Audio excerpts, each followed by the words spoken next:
अब आते हैं हम लोग वेजिटेटिव उस पे ऊपर, वेजिटेटिव प्रोपगेशन जो हम लोग मैनुअली करते हैं।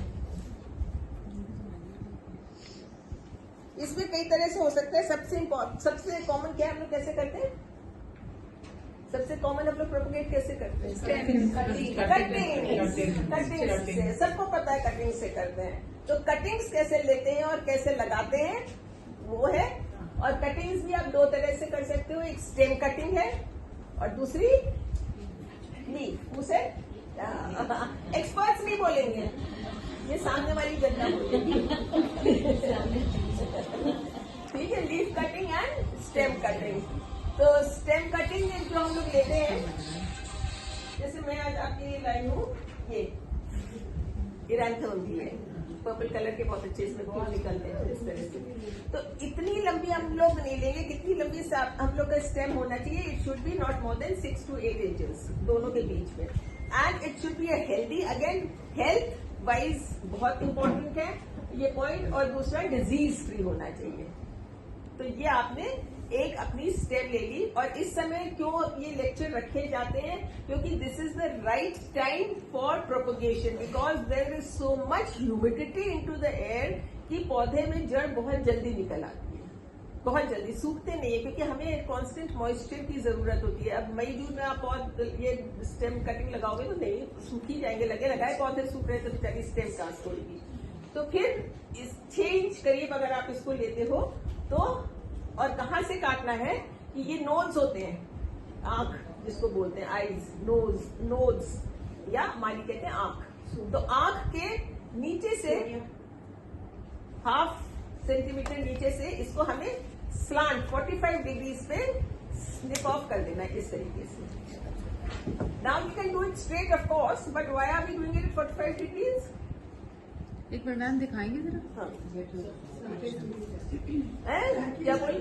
सरफेस से है ना पूरा गीला रहता है मिट्टी। किससे गीला रहता है? जैसे अपन ने ऐसे स्लंट में काटा तो उसको ज्यादा स्पेस मिलती है, सरफेस एरिया बढ़ जाता है। एग्जैक्टली, सरफेस एरिया बढ़ जाता है, कांटेक्ट अच्छा होता है सॉइल के सर में। अब बहुत पत्ते नहीं होना चाहिए, क्योंकि हमें फॉलिएज नहीं अभी चाहिए। अगर इसमें आप ये डालोगे तो ये बढ़ता रहेगा, वो हमें नहीं चाहिए। अगर आपका ये है तो आप इसकी टिप भी, अगर फ्लावरिंग स्टेम है तो इसकी टिप निकाल लीजिए, पिंच कर लीजिए, क्योंकि हमें ग्रोथ इसकी नहीं चाहिए। पेड़ की क्या, पौधे की टेंडेंसी वो ग्रो करेगा। We don't want, we want all the energy of the plant to make roots for itself. So pinch off the tip also. अगर अब अभी आपको बनाने तो आपकी जो फ्लावर्स खत्म हो जाएंगे तब आप उनकी कटिंग आराम से सेज वगैरह है उसकी कटिंग्स आप ले सकते हो। अब ये ऑफ शूट्स निकल रहे हैं, इनको सबको आपको हटा देना है, क्लीन कर लीजिए अपनी स्टेम को। ये इस तरह से बड़े बड़े सब पत्ते काट दीजिए। ठीक है, ये थोड़ी। अब क्या करेंगे, अब आपका मर्जी है, रूटिंग हार्मोन लगाइए या ना लगाइए। एक रूटिंग हार्मोन आता है Rootex, exactly I have got that. ये रूटेक्स, ये 3 नंबर में आता है, 1 2 3। I use not we, I use number 2। Sorry, it's called Rootex, root rooting क्या हार्मोन, रूटिंग हार्मोन। तो इट इम्प्रूव या मतलब फास्ट अप द प्रोसेस। आपकी रूट के लिए ये एक हार्मोन का काम करता है जो रूट डेवलपमेंट में मदद करता है पौधे को।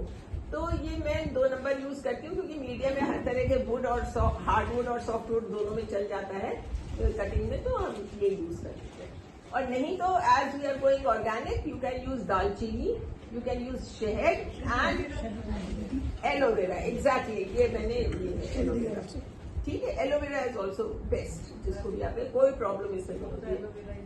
हाँ, तो अब हम इसको लगाना कैसे है ये आपने ले लिया। और कटिंग जब भी आप लेते हैं लीजिए सवेरे में या शाम में, क्योंकि उस समय सैप इसका सबसे ज्यादा होता है स्टेम में। तो उसको आप ले लीजिए और फिर कटिंग इस तरह से काट काट के फौरन से पेशतर पानी में डालिए सबसे पहले, क्योंकि पानी की कमी इसमें नहीं रहनी चाहिए। पानी में डाल के जब आप अपना ये कंटेनर तैयार कर लोगे तो फिर उसके बाद आप इसको पील ऑफ कर लीजिए, ये साइड से थोड़ा सा इस तरह से, इधर साइड में भी दिखा दीजिए। अच्छा, ये एंड ये जो है इसको इस तरह से इसमें टिप करने का है। ये इस तरह से लग गया इसमें। अब क्या करेंगे हम लोग, फिर सॉरी अब इसको आप रखी दो, सॉरी। अब हम क्या करेंगे, डायरेक्ट इसको ऐसे नहीं लगाएंगे। क्यों नहीं लगाएंगे? क्योंकि अगर आप डायरेक्ट लगाओगे तो ये जो आपने कोई जो रूटिंग हार्मोन लगाया है वो खराब हो जाएगा, फैल जाएगा। तो हम क्या करेंगे, पहले किसी स्टिक से या पेन से, लकड़ी से इसमें पहले हम होल बना लेंगे, फिर इसको हम लगाएंगे और फिर इसको हम ऐसे दबाएंगे और फिर हम अपने अपने पॉट को जो है उसको ऐसे भर लेंगे। इस तरह से हम इसकी कटिंग लगा देंगे।